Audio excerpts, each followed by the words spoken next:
Allahumma ya Allah, ighfir mugi ngepura panjenengan li marang ingsun khotiati ing kesalahanku tegese dosaku, wajahli lan kebodohanku, wa israfi lan melewati watesku, fi amri ing dalam urusanku, wa malan perkara anta kang utahe panjenengan a'lamu kula weruh sapa panjenengan bi klan ma minni saking ingsun. Jadi ini salah satu doa yang diajarkan Kanjeng Nabi. Ya Allah, mudah-mudahan Anda mengampuni dosa-dosa saya, kebodohan saya, kemudian juga perbuatan saya yang melebihi batas. Jadi dosa itu kalau kita lakukan terus-menerus itu akan menimbulkan namanya titik hitam. Titik hitam yang disebut dalam Al-Quran dengan nama royan. Nah, ketika orang sudah terbiasa melakukan dosa, maka hatinya pun menjadi gelap, sehingga ketika berbuat sesuatu yang salah menjadi terbiasa, tidak merasa bersalah. Contoh yang paling gampang, misalkan orang yang mencuri, ketika dia pertama kali mencuri akan ada timbul rasa bersalah. 2 kali pun masih berasa bersalah. Mungkin setelah beberapa kali dia dianggap biasa. Nah, itulah dosa semacam itu. Karena itu Imam Mawardi mengatakan bahwasanya kenapa kok kita perlu agama? Karena kalau urusan kemaslahatan dunia diserahkan kepada manusia, nanti tidak akan jelas. Patokannya tidak akan jelas. Contoh misalkan minuman keras. Nah, ketika kita di sini, nah, ya mungkin tahu akibat minuman keras orang yang tidak beres. Tapi di luar negeri, apalagi di tempat-tempat yang cuacanya dingin, mereka merasakan minuman keras itu adalah suatu kebutuhan. Nah, karena bikin tubuh mereka hangat. Karena itu satu-satunya agama yang bisa memberantas minuman keras kepada pengikutnya yaitu agama Islam. Agama yang lain itu hampir tidak bisa membuat pengikutnya untuk tidak minum minuman keras. Kemudian wajahli dan kebodohanku. Jahlun, kebodohan itu apa? Kebodohan itu nanti kalau kita mengkaji itu nanti ada 2 macam, yaitu al-jahlul basit, yang kedua namanya al-jahlul murakkab. Al-jahlul basit itu apa? Kebodohan biasa. Contoh misalkan Anda ditanya tentang suatu masalah agama, wah saya tidak tahu, nah, itu namanya al-jahlul basit. Ketika Anda ditanya tentang misalkan matematika tidak tahu, nah itu namanya al-jahlul basit. Kalau jahlul basit itu sebetulnya tidak apa-apa, tidak begitu merepotkan. Yang merepotkan adalah al-jahlul murakkab. Nah, yaitu kebodohan yang bertumpuk-tumpuk. Nah, dia sudah bodoh tapi tidak merasa bodoh. Ya, ini banyak terjadi di dunia maya, di media sosial, Facebook dan lain sebagainya. Orang tidak tahu agama, kemudian ikut-ikut bicara masalah agama. Apa akibatnya? Ya, akhirnya keliru. Nah, akhirnya paham. Nah, gitu loh ya. Ini namanya al-jahlul murakkab. Kadang-kadang dia tuntunannya hanyalah Al-Quran terjemah. Tuntunannya hanyalah hadis-hadis terjemah. Maka kalau itu, karena itu dalam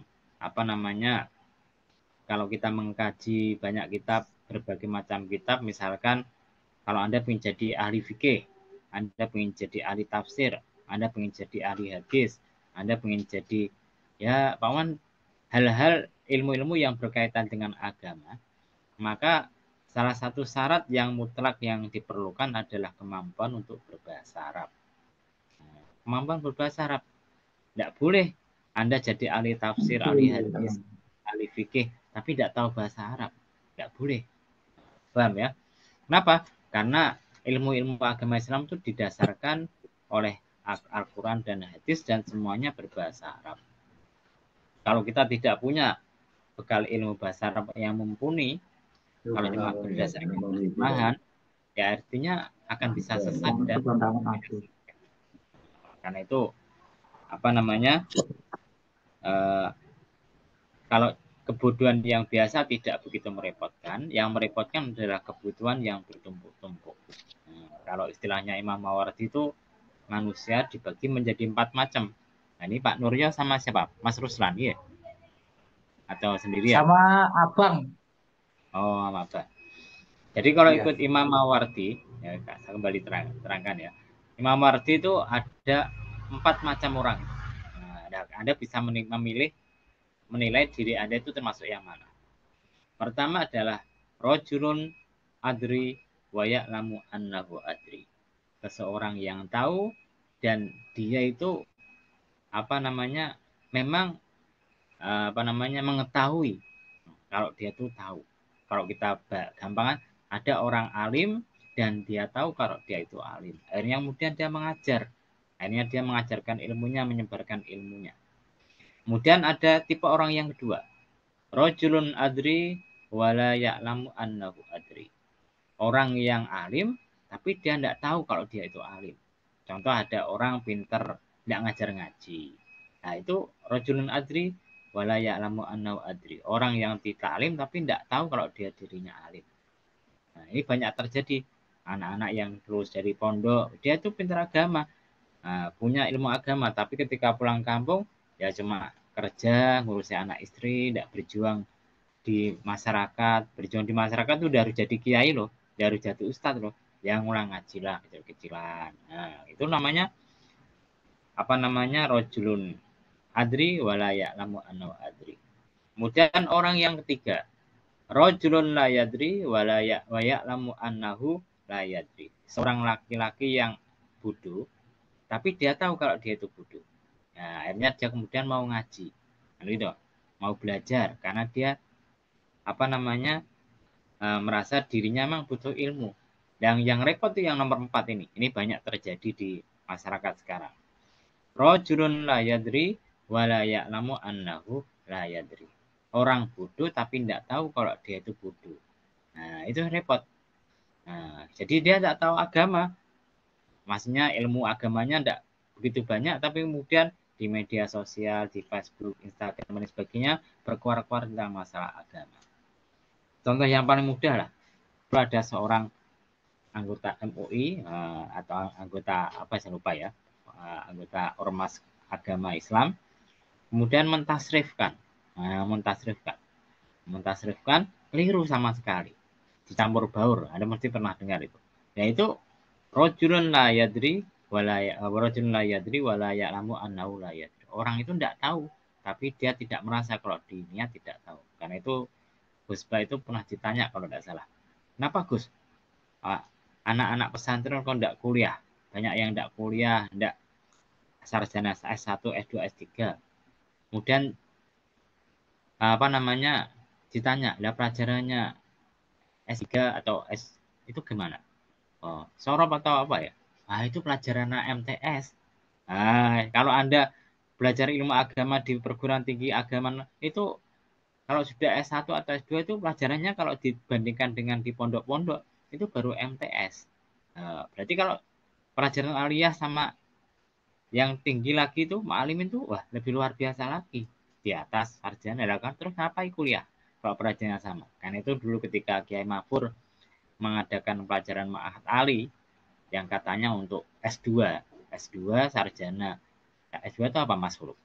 Dokter ya. Nah, untuk S2 di fakultas di Jakarta itu ternyata pelajarannya apa? Pelajarannya usul fikih, ulumul hadis, ulumul Quran. Ya, kalau di pondok-pondok itu sudah pelajaran anak-anak aliyah atau MTS tuh. Kemudian tak lihat, wah ternyata saya dulu ditawari, kalau kamu ingin dapat gelar, gampang bayar pada saya satu meter segini. Nanti habis matahari dapat gelar kamu. Saya tidak mau. Kalau saya mau sudah dapat gelar dokter tanpa sarjana loh tapi itu sudah pelajaran diajarkan pelajaran S2 inti masalah itu gitu. Tapi pikir-pikir wah pantesan ya sarjana-sarjana agama kok ilmunya banyak yang kurang. Kenapa? Bahwa pelajaran di pondok lebih hebat daripada di sarjana. Tidak percaya, buktikan sendiri nanti. Dites lah. Tes. Anak S1 sarjana agama suruh tasrif bisa enggak? Wah, belum tentu bisa. Ya toh? Yang dokter aja belum tentu bisa. Tidak. Anak pondok, Anda tanya yang baru apa namanya ibtidak atau MTS, wah, Anda tanya tasrif, wah bisa semua rata-rata. Nah, paham ya? Ini bukan berarti kita membanggakan pondok. Ini menunjukkan kualitas keilmuan yang ada di agama yang ada di perguruan-perguruan tinggi itu masih kalah jauh dengan yang ada di pondok pesantren. Nah, gitu loh. Paham ya? Karena itu dulu zaman dulu sebelum apa namanya sebelum orang Arab tahu kalau ada anak aliyah, aliyah mana saja ya, aliyah dari Indonesia daftar di apa namanya daftar di Kairo di mana ketika lihat apa ijazahnya aliyah langsung diterima karena mereka pikir aliyah itu sudah tinggi. Ini tidak tahunya aliyah itu cuma SMA kalau di sini. Sekarang kita sudah tahu, jadi dites tetap dites. Kalau dulu tidak tahu langsung diterima. Itu yang bilang siapa? Yang bilang Kiai Mahfud. Nah, jadi dulu kalau ketika mereka tidak tahu dianggapnya aliyah itu ya sudah tinggi seperti di Arab sana kan gitu. Nah, ibtidak, kemudian sanawi, kemudian aliyah. Ternyata aliyah kita yang sekolah-sekolah biasa itu ya sama saja. Kita teruskan. Jadi wa israfi fi amri. Kemudian ya Allah ampunilah dosa saya ketika melakukan perkara yang melebihi batas. Ya, memang kadang-kadang kita itu sebagai manusia biasa itu kadang ketika tertimpa bencana, musibah, marah-marah sama orang itu kadang-kadang bisa melebihi batas, tidak terkontrol emosinya. Demikian pula kalau lagi senang sesuatu bisa melebihi batas. Contohnya Anda senang makan, wah dia jadi gemuk, lah itu kan melebihi batas, ya toh.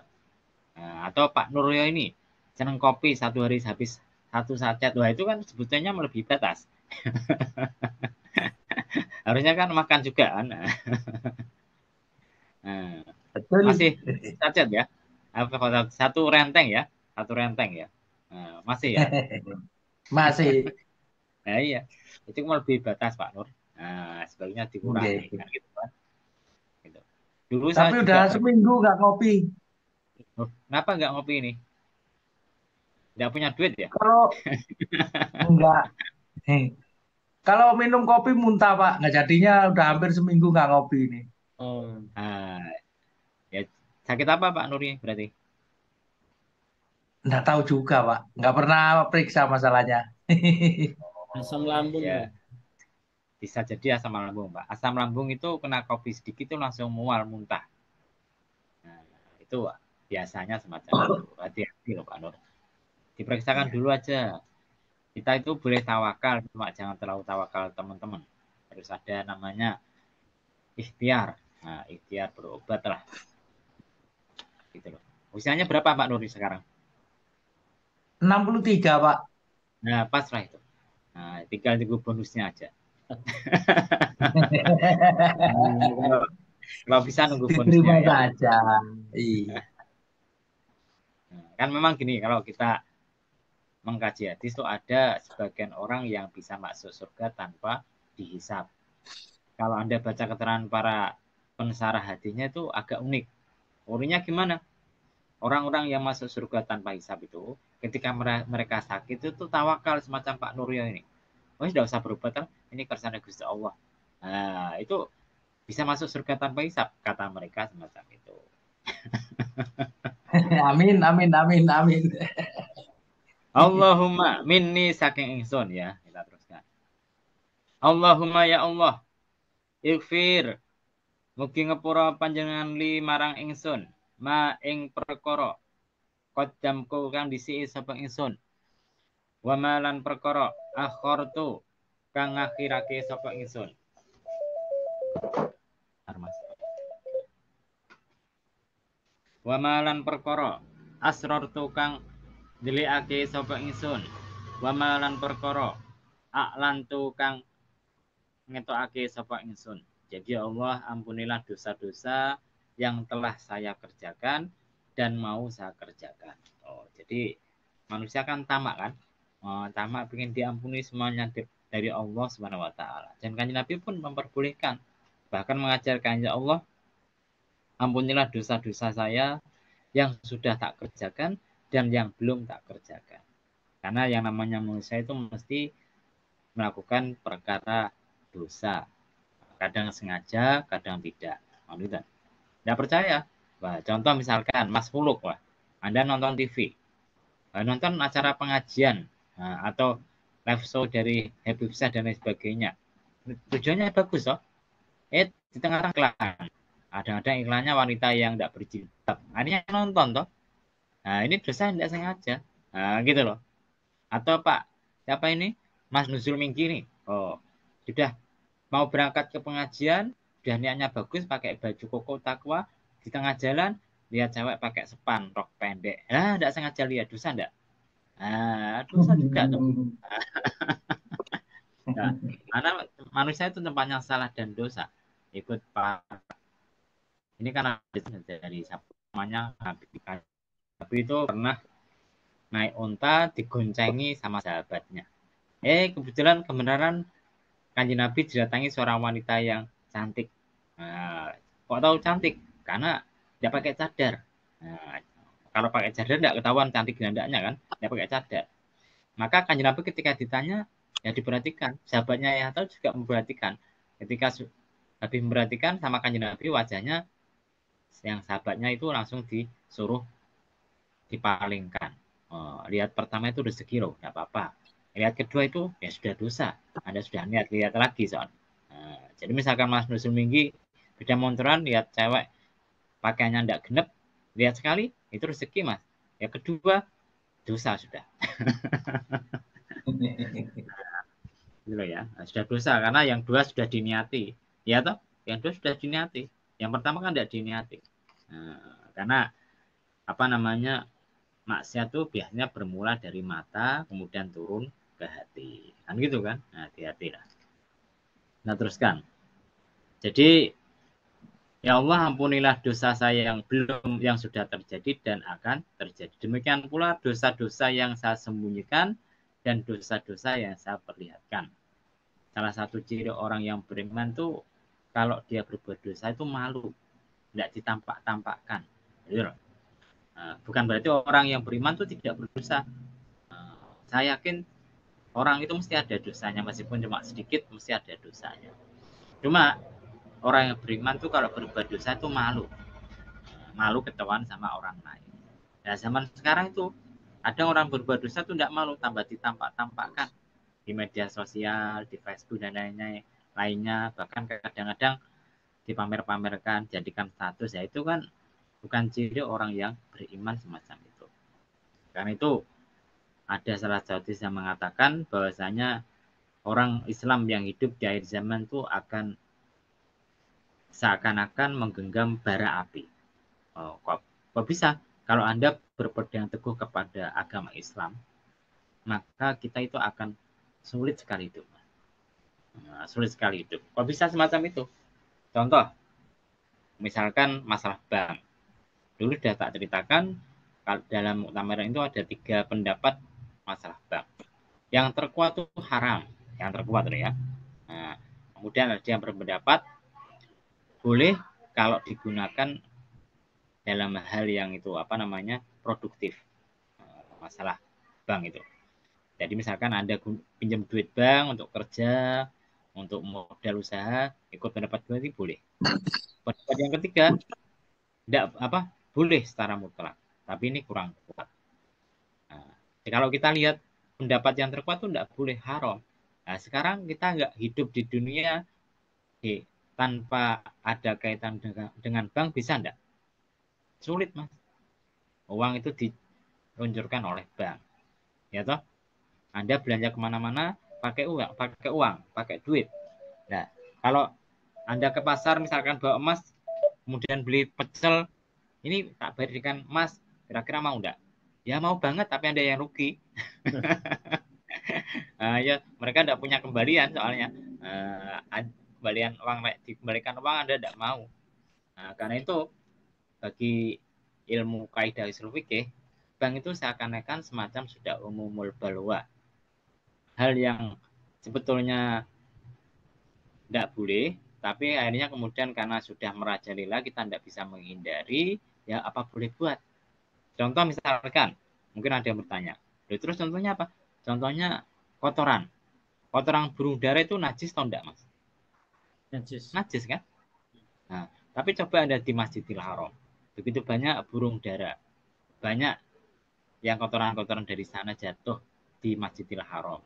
Maka oleh para ulama, karena kotoran burung yang ada di sana itu sudah terlalu banyak menjadi umumul balwa, kita boleh mengatakan itu dimakfu.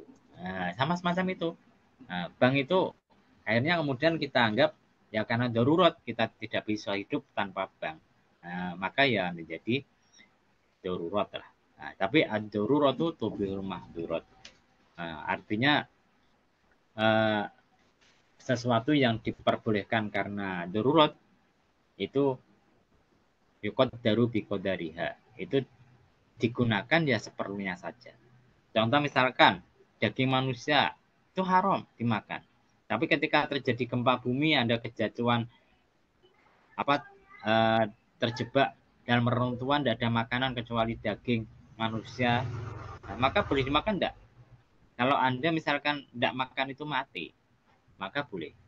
Tapi yukod daru bikodariha, ya makan untuk menghindarkan kematian.